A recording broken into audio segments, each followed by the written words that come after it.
여러분, 페니 크로스비라는 한 여사가 있습니다. 주의 음성을 내가 들으니, 이런 찬양 들어보셨어요? 네, 예수로 나의 구주 삼고, 이 찬양을 이렇게 작사했던 귀한 여사님이십니다. 그런데 그녀는 안타깝게도 태어난 지 6개월 만에 의사의 오진으로 시각 장애인이 되고 맙니다. 참 어렸을 때부터 지혜가 있었고 시를 잘 지었던 재능이 있었지만 장애라는 벽은 굉장히 큰 벽이었던 것 같습니다. 날마다 무기력함에 시달리면서 어둠의 긴 세월을 보내야만 했습니다. 그러다가 시간이 흘러서 그녀가 30세가 되던 어느 날 뉴욕의 한 전도 집회에서 웬 말인가 나를 위하여 주 돌아가셨나라는 찬송을 반복하며 부르다가 예수님을 만나는 구원의 감격을 누리게 되었습니다. 그리고 어두웠던 과거로부터 죄로부터의 자유함을 얻게 되었습니다. 하염없는 눈물이 쏟아지면서 그녀는 고백했습니다. 몸밖에 드릴 것 없어 이 몸 바칩니다. 이렇게 하나님께 고백을 하면서 기도를 했습니다. 하나님, 저는 이렇게 장애를 가지고 있는데 저도 주를 위해서 무언가 할 수가 있나요? 그때 하나님께서 주시는 음성 같았다고 합니다. 하나님께서 시를 잘 짓는 은사를 주셨으니 이 시를 잘 지어서 하나님께 노래로 올려드리면 어떠한가. 그래서 그녀는 그때부터 95세요. 몇 세라고요? 95세가 되기까지 8,000곡 이상의 주옥 같은 찬송의 시를 이렇게 지었다고 합니다. 여러분, 참 불행해 보였던 사람이라 할지라도 이렇게 예수님을 만나면 예수님에게 크게 쓰임도 받고 그의 인생에 행복한 변화가 일어날 수 있습니다. 저는 오늘 새생명 축제를 맞이하면서 오늘 교회라는 곳을 또 처음 방문해 주신 귀한 우리 VIP 분들도 이런 페니 크로스비 여사와 같은 예수님을 만나고 인생의 행복의 변화가 일어나기를 예수님의 이름으로 축복합니다. 저는 오늘 예수님을 만나고 정말 인생의 큰 변화를 발견한 한 사람을 소개하고 싶습니다. 그 사람은 우리가 이전에도 좀 잘 들어봤던 삭개오라는 사람입니다. 이 삭개오는 인생에 어떤 변화가 일어났는지 한 두 가지를 우리가 살펴보기 원하는데요. 첫 번째는 신분의 변화입니다. 하나님의 잃어버린 자에서 하나님의 자녀로 변화를 받았다라는 것입니다. 오늘 성경을 보면 2절에 삭개오에 대해서 설명을 해주고 있습니다. 한번 보겠습니다. 삭개오라 이름하는 자가 있으니 세리장이요 또한 부자라. 세리의 장이다라고 말하고 있습니다. 그렇다면 요즘 시대로 말하면 한 세무서장 정도의 높은 직이라고 우리가 이야기를 할 수 있을 것입니다.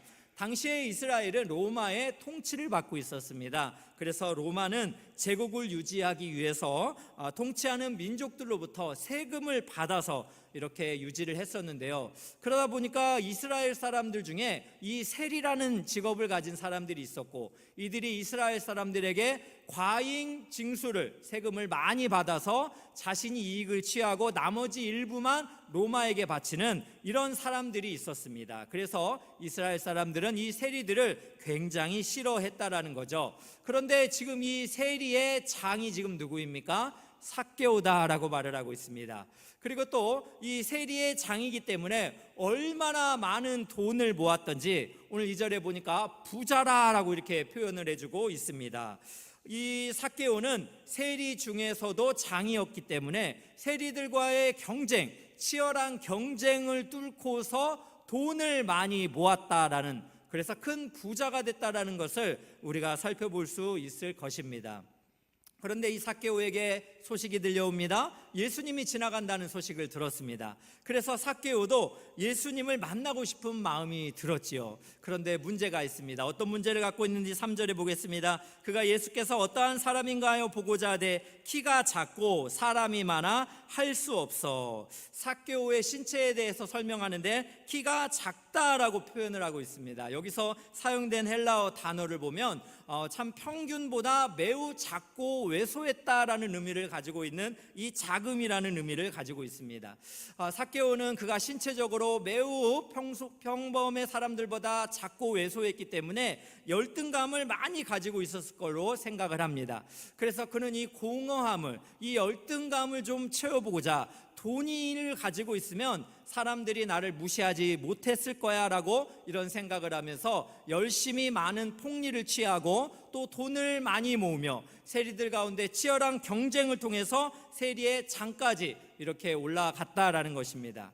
그런데 이에게는 참 문제가 있었죠. 돈을 많이 모아봤지만 역시 당시에 이 세리는 사람들이 매국노라고 이야기도 했고 또 창기와 같이 여기기도 했습니다. 돈을 많이 모았지만 여전히 사람들의 손가락질을 받는 그러한 참 상처의 문제를 가지고 있었고요. 또 사람들을 속여야 되기 때문에 양심의 문제, 또 죄의 문제를 항상 그 가운데 가지고 있었다라는 것입니다.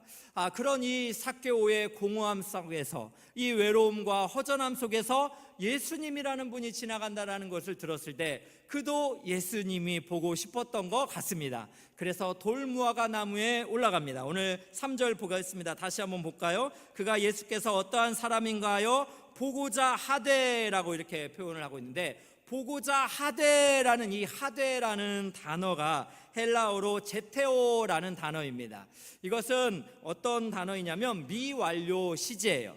그러니까 과거의 어느 시점부터 이 삭개오는 예수님이라는 분을 소리로 들었고 정말 예수님이라는 분을 만나고 싶다, 보고 싶다, 경험하고 싶다, 이러한 사모함이 그의 마음속에서 들었다라는 것입니다.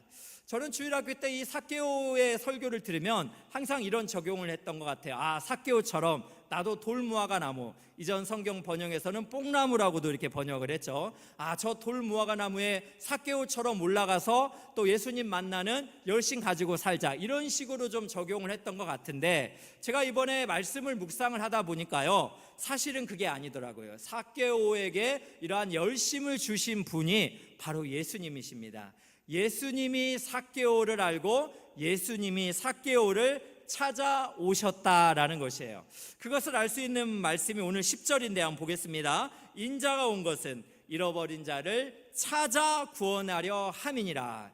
여기서 이 찾아라는 단어, 이 헬라어 단어가 아까 말씀드린 삭개오가 예수님을 보고자 하되라는 이 제테오라는 단어가 그대로 사용되었다라는 것입니다. 그러니까 누가 먼저 지금 서로를 알아본 겁니까?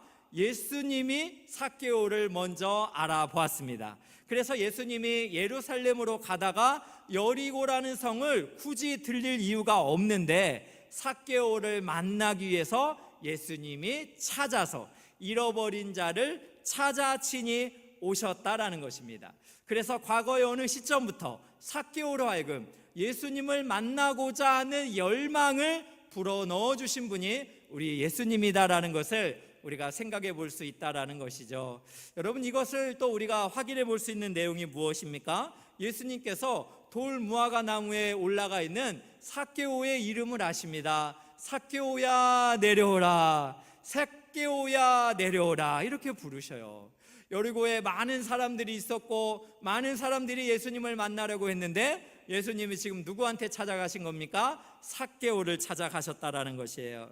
그리고 뭐라 합니까? 내가 너희 집에 유하여야 하겠다. NIV 성경을 보니까요, I must stay라고 이렇게 번역을 했더라고요. 예수님은 삭개오의 이름을 아셨고 그의 집에 유하기 위해서 친히 찾아오셨다라는 것입니다.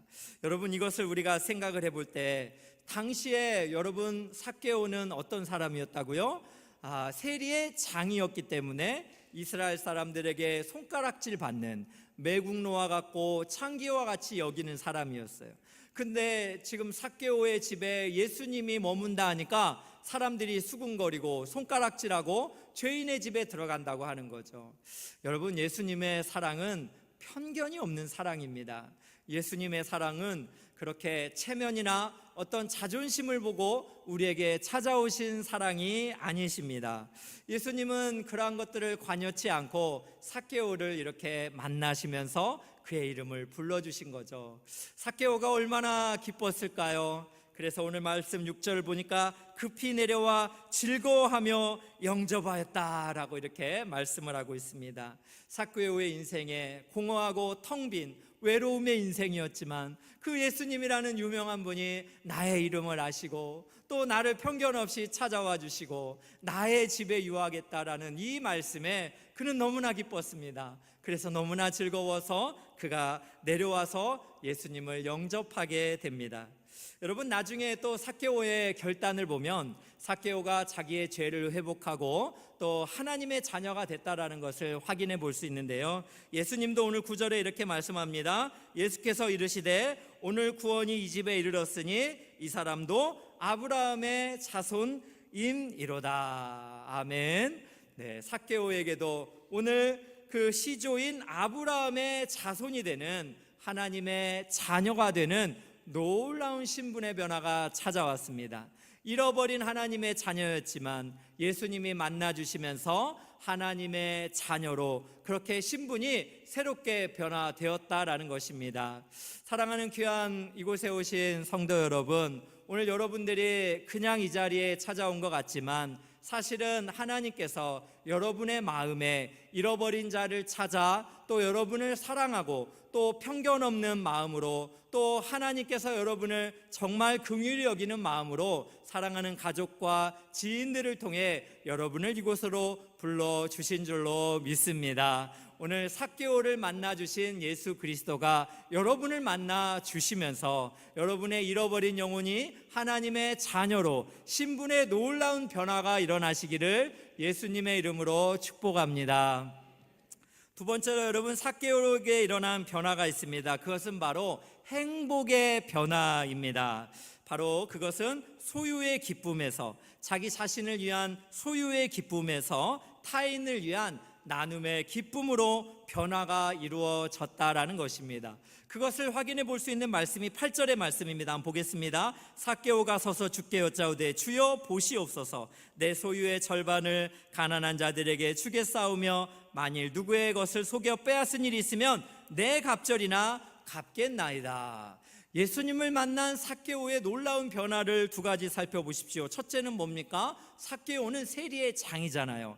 이스라엘 백성들을 속여서 세금을 과잉으로 징수하고 자기 이익을 추구하는 자기 중심적인 사람이었는데 예수님을 만나면서 그가 회개한 것입니다. 그래서 자신이 부당하게 그렇게 그 세금을 징수했다면 4배나 갚겠다라고 한 거예요. 여러분, 과거의 율법을 보면 5분의 1 정도, 20% 정도 갚으면 됩니다. 그런데 삭개오는 지금 4배나 갚겠습니다, 이렇게 지금 선언을 하고 있다는 것을 우리가 좀 살펴볼 수가 있습니다.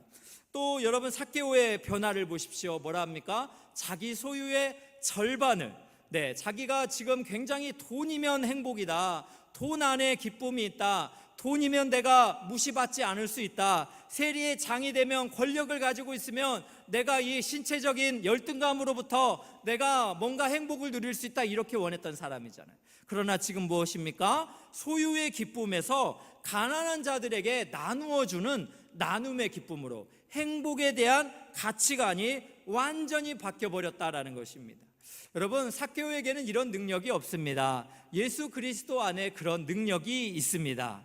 예수님께서 삭개오를 편견 없는 사랑으로 그렇게 찾아와 주시고 이름을 불러주시고 함께해 주시는 은혜 속에서 삭개오도 예수님의 사랑을 경험하다 보니까 자기 중심적인 삶에서 이타적인 타인을 위한 삶에서 기쁨을 누리는 행복의 변화가 이루어지게 된 줄로 믿습니다. 저는 우리 교회에 대해서 한번 좀 설명을 해드리고 싶습니다. 우리 엘사랑교회는 개척 분당이라는 분당 우리 교회에서 분립 개척된 지 이제 한 2년 한 8개월 정도 되는 교회입니다.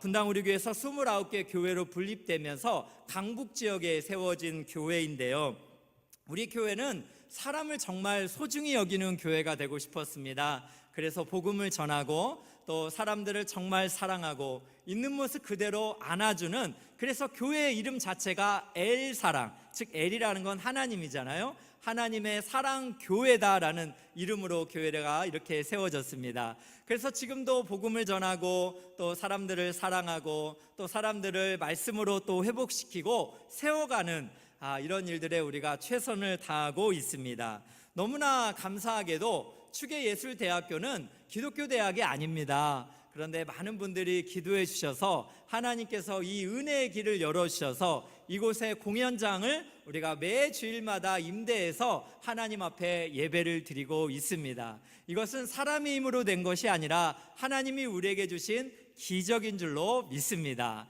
또 하나님께서 귀한 우리 성도님들을 보내주셔서 은혜로운 만남 속에서 이렇게 감사하면서 신앙생활을 하고 있습니다. 그런데 저희가 가을이 되면요, 특별 새벽 부흥회라는 것을 해요. 그래서 지난주가 아니라 지지난주에 한 일주일 동안 느헤미야서라는 이 본문을 가지고 새벽 5시에 우리가 이렇게 새벽마다 일어나서 새벽 기도를 올려드렸습니다. 저도 그렇게 일주일 동안 잘 섬기고 어제가 아닌 지난주 토요일 날, 이제 마지막 토요일 날은 우리가 축제입니다. 그래서 떡도 하고 또 맛있는 것도 최대한 준비하고 일주일 동안 수고한 우리 성도님들을 막 축복하는 이런 굉장히 중요한 타임입니다. 그래서 지지난주 토요일에 저도 이제 새벽 3시 반에 일어나서 이제 축제를 이렇게 섬기려고 하는데 갑자기 배가 아픈 거예요. 아랫배가. 그래서 맹장인가? 뭔가 이렇게 안 되는 거예요. 혼자 힘으로 해결해 보는데. 그래서 2시간 동안 침대에 누워가지고 어떻게든 마지막 날이니까 한 15분만 서 있으면 될 텐데 뭔가 이렇게 생각을 하고 열심히 했는데 안 되더라고요. 그래서 결국 5시 50분에 이제 토요일은 저희가 6시에 새벽 예배를 했거든요. 결국 버티다가 새벽 5시 50분에 119에 난생 처음으로 제가 실려서 병원에 갔습니다. 그리고 우리 사랑하는 부목사님에게 설교 본문을 보내며 잘 부탁해 라고 이렇게 인사를 하면서 정말 생각지도 못한 일이 벌어졌어요.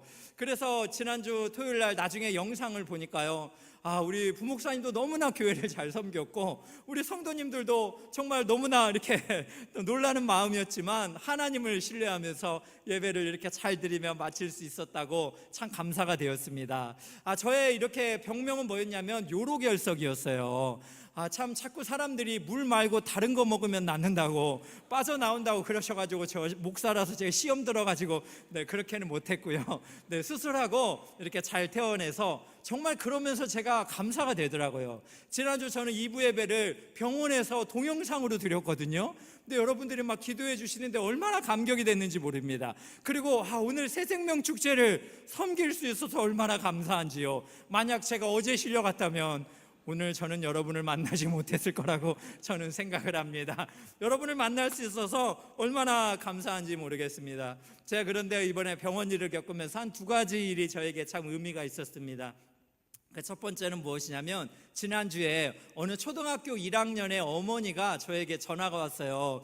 목사님, 우리 아들이 목사님한테 뭔가 선물을 좀 주고 싶다고 교회를 찾아온다는 거예요.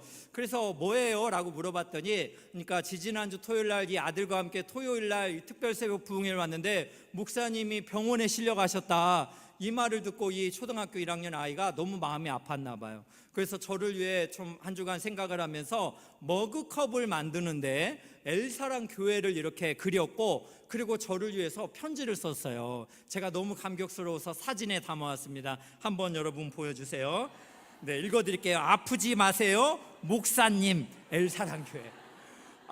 여러분 오해하면 안 되는 게 이 아이가 영어학교를 다녀요. 그래서 한글이 좀 소트러서 목사님 했지만 여러분 얼마나 정말 저는 이걸 보는데 너무너무 감격스럽더라고요. 직접 이걸 찾아와서 주고, 그래서 나중에 어머니께서 카톡에 문자를 주셨어요. 한번 들어보세요. 언제나 든든하게 앞에서 말씀 전해주시던 목사님이 아파서 단위에 오르지 못했다는 사실에 아이가 많이 놀라고 걱정했었나 봐요. 아이들은 어른들이 생각하는 것보다 더 크고 깊은 마음을 가지고 있는 것 같아요. 저도 아이와 같은 마음입니다. 건강하게 주님 일 하실 수 있기를 기도할게요. 얼마나 감동이 됐는지 모릅니다. 이 초등학교 1학년 아이에게도 예수님께서 사랑의 마음을 주셔서 이 아이가 참 이 담임 목사인 저를 사랑하고 한 주간 기도하면서 정말 중요한 순간에 저를 위해서 이렇게 귀한 선물을 만들어주고 사랑의 편지를 써준 것이 얼마나 감동이 되는지 모르겠습니다. 오늘 교회에 처음 오시고 또 새로 오신 분들 계실 겁니다. 이전에 신앙생활하다가 혹시 상처를 받으신 분들도 있으실지 모릅니다. 그러나 우리 사람은 다 연약합니다. 약함입니다. 그러나 예수님의 사랑은 항상 크시기 때문에 여러분의 마음 안에서 또 예수님의 사랑이 넘쳐나기를 진심으로 축복합니다. 또 교회라는 공동체를 잘 만나서 또 교우들끼리 서로 사랑하면서 함께 성장해가는 그런 아름다운 열매들이 가득하시기를 주님의 이름으로 축복합니다. 또 제가 병원에 있으면서 두 번째 겪은 것이 있는데요. 제가 2인실에 입원을 했었는데 저의 앞에 있었던 분은 소방직을 이렇게 평생 섬기신 고위 공무원이셨습니다. 이분은 또 여러 가지 재난 환경에서 참 열심히 봉사를 하는 분이셨는데 이분의 아내는 불교 신자였고 또 이분의 여동생이 그렇게 참 기도하는 기독교 신자였습니다. 저도 어떻게 하면 이분을 전도할 수 있을까 기회를 보면서 열심히 말을 해봤자면 정말 쉽지 않더라고요. 그러면서 이렇게 생각했습니다. 오늘 여기에 이렇게 초청되어서 오신 분들은 정말 대단한 분들입니다. 정말 사랑해 주셔야 됩니다. 막 박수 한번 막 쳐드리네요. 정말 귀한 분들입니다. 이게 정말 쉽지 않다라는 것을 제가 너무너무 체험을 했습니다. 그러면서 그분과 대화를 나누면서 그분이 했던 두 가지 대화가 제가 참 한 주간 동안 예배를 준비하면서 잊혀지지 않았어요. 그 첫 번째는 뭐였냐면, 목사님, 사람은 다 먹고 살라고 일하죠. 내가 하는 일이 다 먹고 살라고 하는 거 아니에요? 이렇게만 이야기하셔서 좀 아쉬움이 있었습니다. 또 두 번째는 무엇이냐면, 자기가 재난 현장에 많이 가면서 참 이렇게 사람이 죽은 참 이렇게 몸을 많이 보게 되는데, 결국에는 보게 되면 사람이 죽은 몸이나 동물의 또 죽은 것이나 뭐 별반 다른 게 없어요 라고 이렇게 이야기를 하셨습니다. 제가 그 이야기를 들으면서 많은 생각이 들었습니다. 예수님을 믿으면, 예수님을 만나면 그렇지가 않습니다. 우리 예수 믿는 사람들은 단지 먹고 살기 위해서만 일하는 것이 아니라 우리는 예수님께서 우리에게 주시는 꿈이라는 것이 있습니다. 행복이라는 것이 있습니다. 사명이라는 것이 있습니다. 그래서 우리의 가정을 위해서도 우리가 기꺼이 사랑으로 섬길 수가 있는 것입니다. 또 예수님을 믿으면 우리는 죽음이 끝이 아닙니다. 사람은 육체가 끝이 아니라 사람은 영적인 존재입니다. 우리 삭개오도 육체적으로는 많은 것을 부여했지만 영적으로는 공허했기 때문에 예수님을 만나고 싶어서 돌무화과 나무에 올라간 거 아니겠습니까? 마찬가지로 사람은 영적인 존재입니다. 그렇기 때문에 우리 영적인 존재는 죽음이 끝이 아니에요. 여러분, 저는 목사이기 때문에 장례를 많이 섬깁니다. 화장터에서 고인을 이렇게 보내드리면서 너무나 슬프고 아프지만, 그러나 고인의 육신의 몸은 화장을 하지만 그 고인이 예수님을 믿는 분이시면 그의 영혼은 하나님 품에 안기신 줄로 믿습니다. 그의 영혼은 영원한 부활과 생명이 있는 줄로 믿습니다. 이것은 저의 이야기가 아니라 예수님이 하신 말씀인데요. 요한복음 11장을 보겠습니다. 25절입니다. 예수께서 이르시되 나는 부활이요 생명이니 나를 믿는 자는 죽어도 살겠고 무릇 살아서 나를 믿는 자는 영원히 죽지 아니하리니. 우리 예수님은 부활이요 생명인 줄로 믿습니다. 예수님을 믿는 자는 죽어도 살겠고 살아서 믿는 자는 영원히 죽지 아니할 줄로 믿습니다. 그러므로 이곳에 계신 모든 분들, 그리고 오늘 특별히 초청되어져서 어려운 발걸음을 해주신 귀한 VIP 새가족 여러분, 여러분이 오늘 이곳에 오신 것이 저는 삭개오가 돌무화과 나무에 올라간 것과 같다라는 생각이 듭니다. 여러분, 여기까지 오신 거 잘 오셨습니다. 그러나 가만히 생각해 보면 여러분의 열심 같지만 예수님께서 여러분을 사랑하셨기 때문에 먼저 과거의 어느 순간부터 여러분이 이곳에 오시도록 예수님께서 사랑으로 인도해 주신 줄로 믿습니다. 그래서 여러분에게 부탁드리고 있다면 여러분의 높은 고지대에서 이제 좀 내려오시면 좋겠습니다. 예수님 없이 나의 힘으로 능력으로 살 수 있다라고 그렇게 고지대를 향해 계속해서 올라가기만 하고 있다면 오늘 이 시간 예수님을 한번 믿으시고 그렇게 좀 예수님 앞에 겸손히 내려오시면 좋겠습니다. 왜냐하면 예수님께서는 우리의 죄를 위하여 우리 대신 나무에 달리셨습니다. 나무 위에, 즉 십자가에서 죽으셨습니다. 우리의 죄를 위하여 십자가에서 저주를 받았다고 성경은 분명히 말씀합니다. 그래서 갈라디아서 3장 13절 보겠습니다. 그리스도께서 우리를 위하여 저주를 받은 바 되사 율법의 저주에서 우리를 속량하셨으니 기록된 바 나무에 달린 자마다 저주 아래 있는 자라 하였습니다. 과거의 율법은 나무에 달리면 저주받은 자라 했습니다. 그런데 예수님께서 나무에 달려서 십자가에서 죽으시면서 우리의 죄의 저주를 용서하시고 우리를 죄로부터 자유하게 하신 줄로 믿습니다. 여러분, 이 모습을 여러분이 좀 이해하기 쉽게 이전에 패션 오브 크라이스트라는 영화가 있습니다. 그곳의 영화의 한 장면을 제가 사진으로 담아왔는데요, 한번 보여주시면 감사하겠습니다. 예수님께서 나무에 달리셔서 우리의 죄를 위해서 죽으셨습니다. 그 아래 그림은 무엇이냐면 이제 하늘입니다. 하늘의 성부 아버지께서, 그 밑에는 예수님의 십자가와 또 군병들과 사람들에 대한 이야기입니다. 성부 하나님께서 우리 죄인들, 사람들을 사랑하시기 때문에 예수님을 십자가에서 죽이시면서 우리를 사랑하신 것을 눈물을 표현한 것입니다. 아래 그림은. 여러분, 하나님께서 여러분을 사랑하십니다. 그것은 저의 이야기가 아니라 로마서 5장 8절에 있습니다. 한번 보겠습니다. 우리가 아직 죄인 되었을 때 그리스도께서 우리를 위하여 죽으심으로 하나님께서 우리에 대한 자기의 사랑을 확증하셨느니라. 하나님께서 여러분을 사랑하시는 줄로 믿습니다.